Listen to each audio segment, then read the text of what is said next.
In my view were my parents standing still, as if waiting to apologize. "Thank you for coming all this way." My mother continued to speak as she looked down in desperation. "We heard that you might be able to help our nearly bankrupt factory, and we are deeply grateful for it." My father also continued without making eye contact. It was surprising that the factory they needed help with was actually the workplace of their daughter, whom they had abandoned in the cold mountains. "Let's proceed with business matters. Please raise your heads." As I urged them, both looked up in surprise at the familiar voice. Stella. Their astonished expressions were somewhat comical, inducing laughter. "Now, how should I return the favor? My name is Stella Green. I live in a city. However, the only part of it that is really developing is around the station area where I live is mostly a rural area dotted with farms. My family used to run a small smithy, making and repairing farm tools, but from my great-grandfather's time, we began making parts for agricultural machinery and managed the factory on a considerable scale. We are a fairly well-known old family in this area. My father, Jan, is the president of Green Machinery, and my mother, Greta, is the executive director. I have an older brother named Elwin, who has been intelligent since he was young and was the pride of our parents. In this countryside, it is common to expect a lot from the eldest son, and he lived up to those expectations by going to a top high school. On the other hand, while my parents lavished love on their eldest son, I was always somewhat neglected and not much noticed.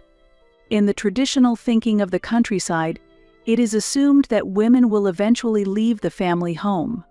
Compared to my brother, who would take over the family business, there were hardly any expectations for me. A woman cannot take over the family home. "Once you graduate high school, that's the end of it," my father coldly declared.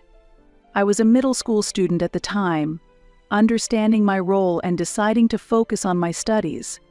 However, it was difficult for a middle schooler to set such a goal. I had no choice but to move forward. Driven by this single-mindedness, my brother and I were so different that it was hard to believe we were siblings. In school, he was among the elite, acting like a captain steering a large ship. I preferred physical activity over studying, freely running through the countryside like a deer or a goat. If there was one thing I excelled at over my brother, it was my athletic ability. But fate was harsh. Not blessed with talents like my brother's, I studied hard, but my grades struggled to improve. Seeing this, my parents mocked me, saying, "No good. You're not like Elwin. Don't you understand your own shortcomings?" Their words pierced my heart, and I glared at them, feeling indignant. Even though there was some truth in what my parents said, it only fueled my frustration. Then one day, the results of the school's midterm exams came back. Despite my considerable efforts in studying, the grades were disappointingly poor, and I couldn't hide my shock. I didn't want to show these grades to anyone, but my parents insisted that I reveal them. When they saw my report card, they laughed at me. "We should have expected this all along. There's no value in investing in you anymore." It's true. It's hard to believe you share the same DNA as Elwin. Something must be wrong. As I sat formally in front of my parents getting scolded, I prayed internally for this moment to end soon. Then, my brother came to my aid and helped me with my studies. He was not good at expressing his feelings to our parents, but he was always a solid presence for me. It might be partly my fault that our parents are so strict, but I'm always here for you. Moved by his warm encouragement, I couldn't hold back my tears. With his support, I was confident I could overcome any challenge. As I advanced to the second year of middle school, my brother passed the entrance exam for a prestigious university in the metropolitan area and left home. His old room became empty, leaving me with only harsh comparisons. My brother naturally excelled, displaying his talents effortlessly. While living in his shadow, I was searching for my own path. I found joy in running more than studying and participated in the track team at school. I always loved to run and decided to pursue a career as a long-distance runner. Aiming for this goal, I hoped to receive a recommendation from a prestigious school known for its relay races. While my brother excelled academically, he was not good at sports. In this respect, I felt that I had surpassed him. Yet, despite this, my parents were more interested in his test scores than the speed at which I could run. My efforts were overlooked, and only my brother, who always improved his grades, received all the love from our parents. As my brother approached an important milestone at 18, my parents planned a lavish celebration for him. As his birthday neared, my mother declared, "Give him an expensive watch. If you can't manage that, then don't think about going to university." However, I had no funds to prepare such an expensive gift. As expected, the result was the same. Relatives gathered, and a lavish meal was served at a well-known restaurant in the area. But as if I didn't belong there, I was left on my own at home. "Elwin deserves delicious food because he excels. You're just obsessed with running, and being around him would only make you miserable," my mother said. Her words deeply wounded me. After sending off my parents and brother, I ate instant noodles alone at home. Pouring hot water into the bowl, the rising steam made my loneliness feel even more intense. My tears wouldn't stop as sadness and frustration mixed together. During those days, my brother, who was visiting home during summer break, introduced me to the possibilities of the internet. After graduating, he had started working at a top company. Carrying the responsibilities of an adult, he seemed to have matured rapidly. "Here, this is an old model, but it's fast enough for surfing the web. Try using it, it might even help with your studies." Smiling, he handed me the laptop. "And try using this as well. I want you to study it." The book he handed me was a beginner's guide to programming. This sequence of events marked my first step into the world of IT. Although I initially had a weak spot for mathematical sciences, I found creating my own programs surprisingly enjoyable and frequently used the laptop. The moment when my homemade programs functioned brought a profound sense of satisfaction. Gradually, though still vague, I began to see something I wanted to pursue. It wasn't yet concrete, but I felt its outline becoming clearer. However, one day, that dream was abruptly dismissed by my father. "Hey, are you playing on the computer again instead of studying?" "I'm programming." "I'm not playing." "Don't lie." "You must be gaming on that computer." Angered by his accusation, I retorted somewhat provocatively. "People with old-fashioned thoughts like you wouldn't understand how to utilize computers." That comment only fueled my father's anger more. "What are you talking about? Don't say such things, Stella." Suddenly, he snatched the laptop and threw it out the window. "Why would you do such a thing? Hanf, you're still in high school and always just playing games. Now that the computer is broken, maybe you'll study seriously." I watched my father's smug laugh as I headed outside towards where the laptop had landed. The computer had smashed against the ground, its screen shattered and the case cracked. It wouldn't turn on anymore, rendered completely useless.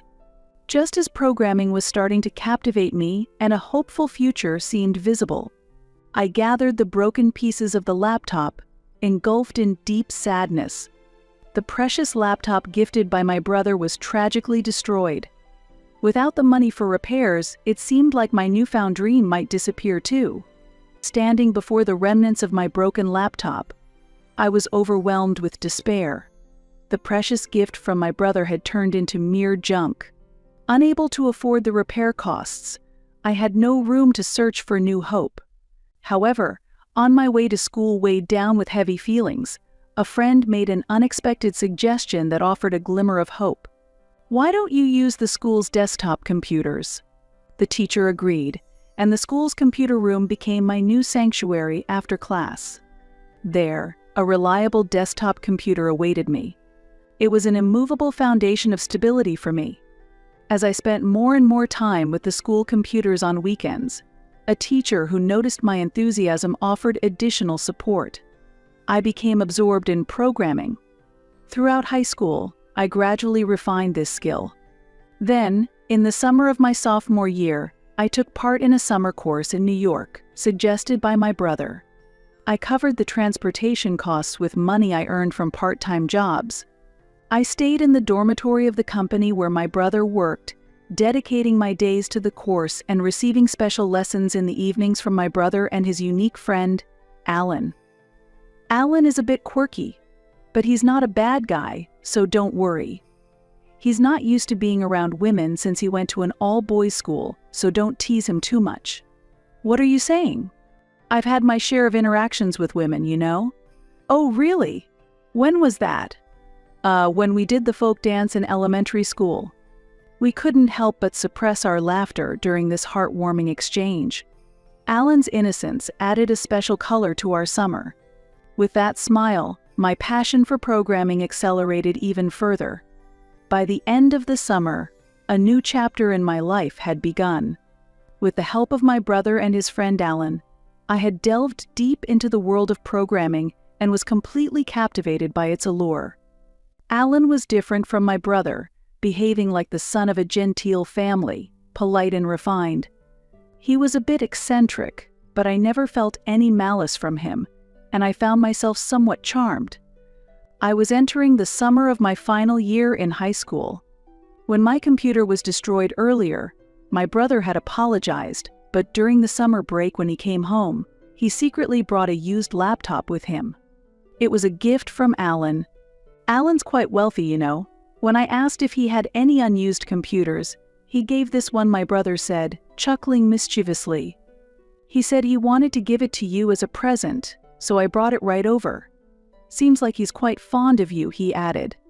What are you talking about? I responded, my face turning red as my brother laughed and playfully tapped my head. After that, I received a lot of advice from my brother, and my programming skills improved significantly. I never thought you would take such an interest in programming, my brother said. Yeah, it's interesting.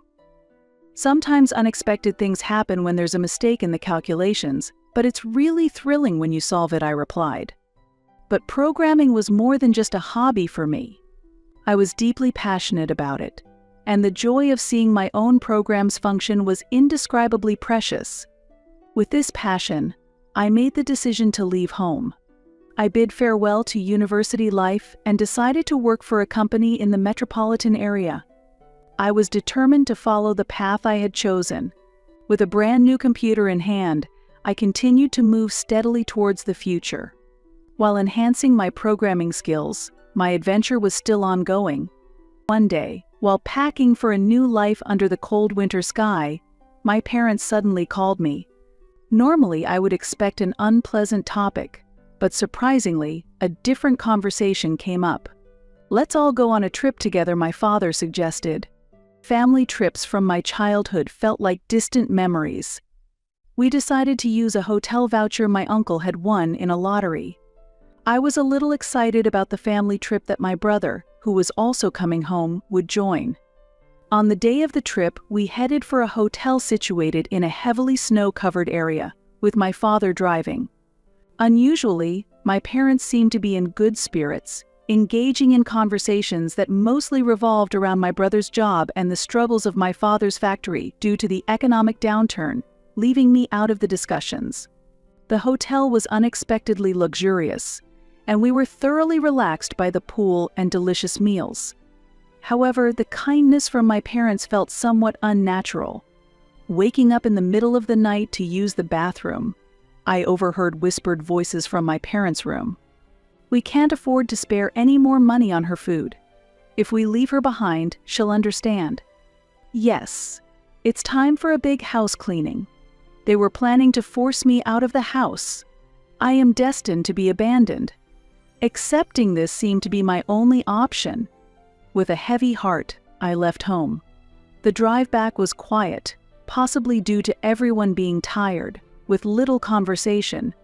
I was to be dropped off at the station and then head straight to the dormitory of my new workplace. Suddenly, my father said, "I feel like having a coffee. Is there a vending machine around?" My brother replied, "There's a parking area up ahead. We can buy coffee there," and my father smiled happily for some reason. "All right, let's take a break there." Soon we saw a sign for the parking area. "Stella, go buy us some coffee." as expected. I got out of the car and went to the nearby vending machines. I chose hot coffee for my father and brother, tea for my mother, and picked up a milk tea for myself. As I was about to return, I saw my father unloading my suitcase from the back of the car. "Well, this is goodbye. It's too costly in time and fuel to drive you to the station. You really are like a dog, so easily tamed if treated kindly for a bit. Wait. Isn't the station still far from here? Do whatever you want, run or walk. You were in the track team, you should have the energy. Are you serious? You have to make it on your own from now on? All right, cleaning complete. You really were a big piece of trash getting in the way." My brother said nothing, and he just gently placed my coat on the suitcase. Standing in the snowy parking area, I watched the car disappear into the distance, accepting my fate as if it was the only option. Yet, I felt that a new beginning of my life started right there. I was taking the first step of a new chapter in this snow-covered place. 10 years later, the day came when I visited my hometown. I was thriving as a project leader at a new company. That day, there was work to be done at the local factory, prompting my visit.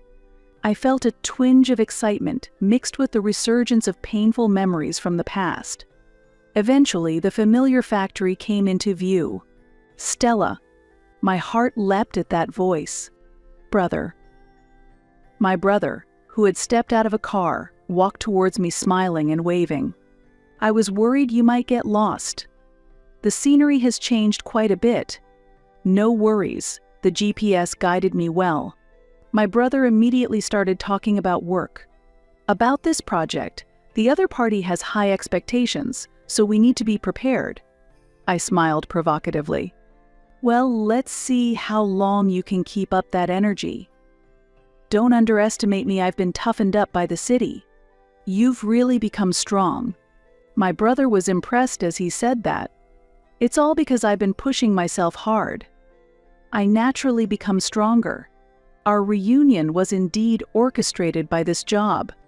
My brother had utilized his experience in a large corporation to launch a startup, applying his expertise in mechanical engineering to develop innovative products. His products were attracting attention in the market as a turning point for a struggling company.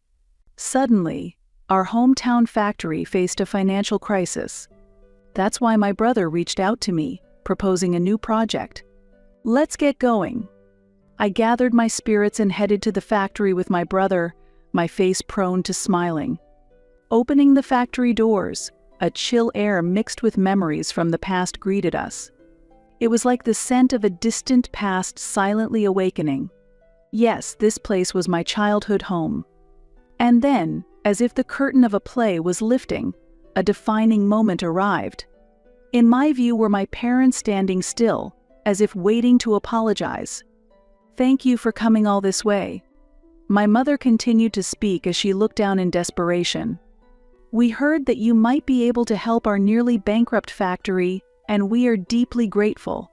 My father also continued without making eye contact. "Please, you don't have to be so formal." My brother encouraged them gently yet firmly. "No, we must demonstrate our sincerity to you, our precious guests from Allen Industries, who have come all the way from New York." As the two continued their apologies, I took the opportunity to steer the conversation. "Let's proceed with business matters." At that moment, their bodies trembled slightly and froze. "Ah. That voice, it sounds familiar," they muttered as they slowly raised their heads and made eye contact. "Yes, I remember that voice too." "You are." "No, it can't be." "Wow, Stella. It is Stella, isn't it?" Seeing their astonished expressions, I couldn't help but laugh. "Hey, finally realized, have you?" "Yes, it's me, Stella, the one you left in the snowy mountains. How come you are here?" "We were told someone from Allen Industries would be coming. Actually, I am serving as a project leader at Allen Industries. Allen's father is the president. After being left behind, Allen, a friend of Elwin, reached out to help me. Elwin had foreseen the events of that day and had taken measures. It was tough, but I've established a certain status now. In fact, I'm married. And my spouse is a department head at Allen Industries. I was sent here under the president's orders to work on this factory's rejuvenation project. Do you understand? At that time, my brother was angry with our parents' actions and had discussed it with Allen. Before heading to the snowy mountains that day, my brother gave me a note. Our parents intend to use this trip to leave you behind. If anything happens, call this number. As expected, when the situation arose, I called the number, and Allen responded swiftly. Allen, a bit embarrassed, confessed that he had taken paid leave in advance to be available for me. I'm really grateful you came to pick me up. It's been a while. Have you been well? As you can see, the situation in the snowy mountains is terrible. It's really upsetting. As I spoke these words with tears, Allen silently loaded the luggage into the car and drove me away. And the company in New York, where I got a job, turned out to be a subsidiary of the company managed by Allen's father. With the support of my brother and Allen, I studied while working for a year, and the following year, I enrolled in a night university. This allowed me to balance work and education. After graduating from university, I managed to transfer to the company run by Allen's father. There, I leveraged my specialized knowledge and secured a job in construction management. Later, as Allen was promoted, I took on the role of leading a project under his direction. As we worked together, my respect for Allen gradually turned into love, and after he proposed, we got married. I continued working and got involved in a project that supported the reshoring of production from overseas factories. Due to the effects of a strong currency and rising labor costs abroad, manufacturing overseas became less advantageous, and there was a renewed interest in domestic production from the standpoint of cost performance and efficiency. While searching for a new factory location in response to these trends, I received surprising news from my brother. Our family's factory was facing financial difficulties. Previously, it supplied machine parts to large corporations, and in an effort not to lose the price competition, continued lowering prices until it was financially cornered. Taking this situation into account, my brother and I visited our family's factory. Seeing me arriving as a member of Allen Industries, my parents suddenly adopted a confident attitude. Well, now that Stella is here, there's no need for us to hold back. Indeed. It's natural for a daughter to help her family in times of trouble. I calmly met their gaze. Are you perhaps misunderstanding something? I don't regard you as my parents at all. I plan to maintain purely commercial relations. How can you say such a thing? How can you be so heartless? I don't recall raising such a heartless daughter. I am truly sad. Although my parents approached me angrily, I explained the situation calmly. The current state of this factory is due to your unplanned management. Therefore, we will be replacing the entire management team with personnel from the headquarters. In other words, this is the end for you two. My father, his face turning red, protested. The factory will be sold, and we will get the necessary funds. I should be able to continue managing it, shouldn't I? I shook my head and delivered the harsh reality. I cannot entrust this factory to you. What do you intend to do about the debts? This rescue operation is possible thanks to the efforts of Elwyn. What will happen to our lives from now on? That is your life's challenge. Good luck. We'll discuss the details later. As my brother and I walked away, our parents slumped down powerlessly. Well, that finally settles it. It's not really the end, you know. It's actually just the beginning, since this place is going to become a domestic production hub. Hey, with the production management system you developed and my new machine tools, we have a high chance of becoming the best in the whole country, right? What? No. Huh. We're not just aiming to be the best in the country, we're aiming to be the best in the world. Sharing such aspirations, my brother laughed heartily. As expected, our parents sold the factory, and the amount was not enough to settle their debts. I heard they are now working in a frigid location. They have begged us for money many times. but we have completely ignored them.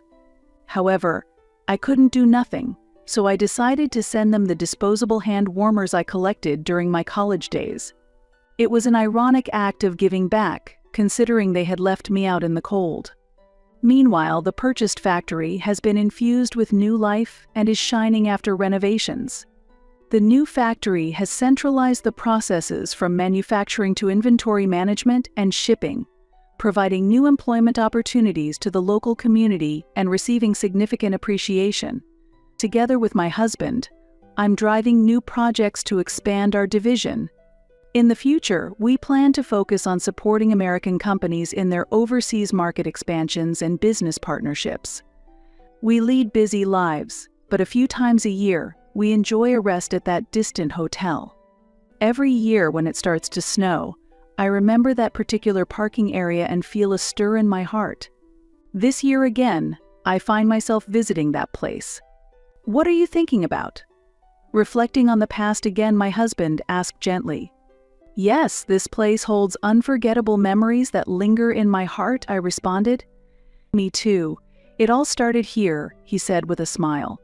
I remember that day. Despite it being the middle of winter, your face was beet red, like a boiled octopus, I said, trying to hold back my laughter. Haha, you too. Your face was so red you looked like a child, he retorted. We looked at each other and burst into laughter together. Thank you, I love you. No, thank you. Life is like a book composed of many stories. Episodes between a couple like this form a chapter of that story, and it's quite captivating.